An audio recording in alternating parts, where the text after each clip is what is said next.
Baik,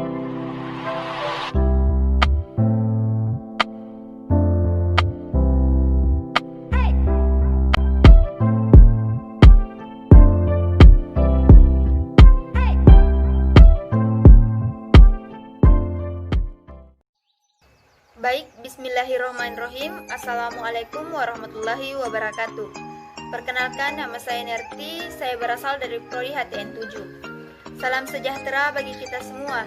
Yang terhormat Ibu Andi Sri Mularahma SPD MPD, selaku dosen pembimbing beserta teman-teman yang saya cintai.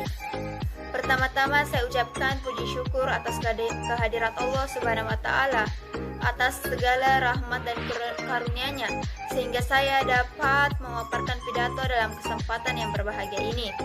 Tidak lupa pula salawat serta salam kita curahkan kepada Nabi Muhammad SAW yang telah membawa kita dari alam gelap gulita menuju alam yang terang menderang.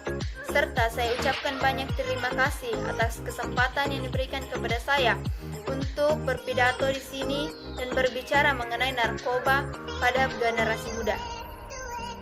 Narkoba adalah istilah bahasa Indonesia untuk zat narkoba, narkotika, psikotropika, dan adiktif. Zat psikotropika populer disebut ekstasi atau sabu-sabu, dianggap favorit di kalangan pengguna kelas menengah dan atas. Namun, peningkatan jumlah orang muda, obat pilihan adalah heroin, kelas rendah yang dikenal sebagai pisau, yang mudah, murah, banyak, tetapi berpotensi mematikan.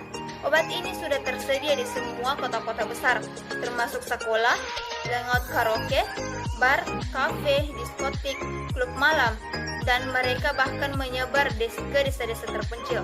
Karena itu, tidak mengherankan bahwa pengguna narkoba yang meningkat dari tahun ke tahun. Orang biasanya menggunakan obat-obatan terlarang untuk bersenang-senang, melarikan diri dari tekanan hidup. Penggunaan narkoba di kalangan siswa sangat mengkhawatirkan. Dilaporkan bahwa sejumlah pedagang berpotensi di sekitar sekolah dengan menipu, memaksa atau memberi obat-obatan terlarang tersebut secara gratis kepada para siswa di sekitar sekolah tersebut. Setelah siswa yang kecanduan, mereka kemudian pergi ke para pedagang untuk membeli obat-obatan terlarang. Jika mereka tidak punya uang, mereka mencuri dari anggota keluarga mereka atau orang lain. Generasi muda dan narkoba merupakan dua hal yang sangat berhubungan erat, karena belakangan ini banyak ditemui di beragam kasus narkoba yang melibatkan generasi muda kita. Bukan hanya sebagai pemakai, tidak sedikit generasi muda yang rela menjadi pengedar narkoba hingga semakin membuat pelik permasalahan tentang narkoba di lingkungan generasi muda.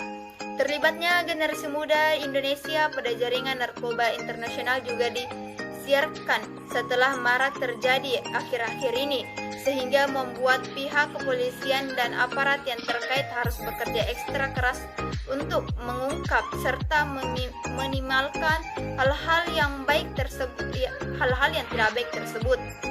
Suatu hal yang sungguh mencengangkan adalah semakin luasnya peredaran narkoba saat ini, bahkan telah menambah sampai ke lingkungan sekolah dasar, sebuah tamparan yang cukup keras bagi para penegak hukum tentu saja.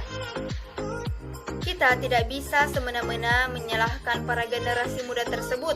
Mengapa sampai mereka terjerumus ke dalam lingkungan setan tersebut adalah sebuah langkah yang bijak bila kita mencari akar pokok permasalahan mengapa sampai mereka tergelincir ke dunia narkoba.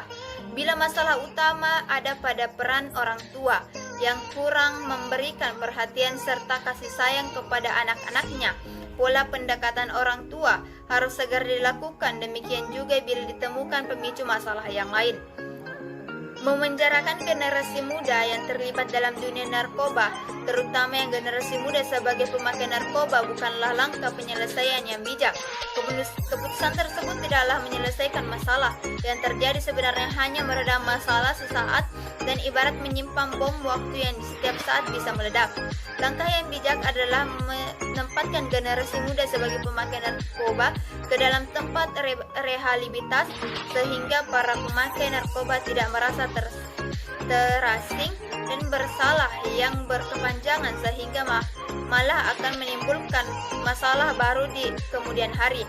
Hal ini sangat penting mengingat para generasi muda merupakan tulang punggung negara dan merupakan calon pemimpin bangsa di masa yang akan datang. Baik, demikian pidato yang bisa saya sampaikan. Apabila terdapat salah kata yang menyinggung para hadirin sekalian, saya mohon maaf yang sebesar-besarnya. Semoga apa yang telah saya sampaikan dapat bermanfaat bagi kita semua. Wabillahi taufiq wal hidayah.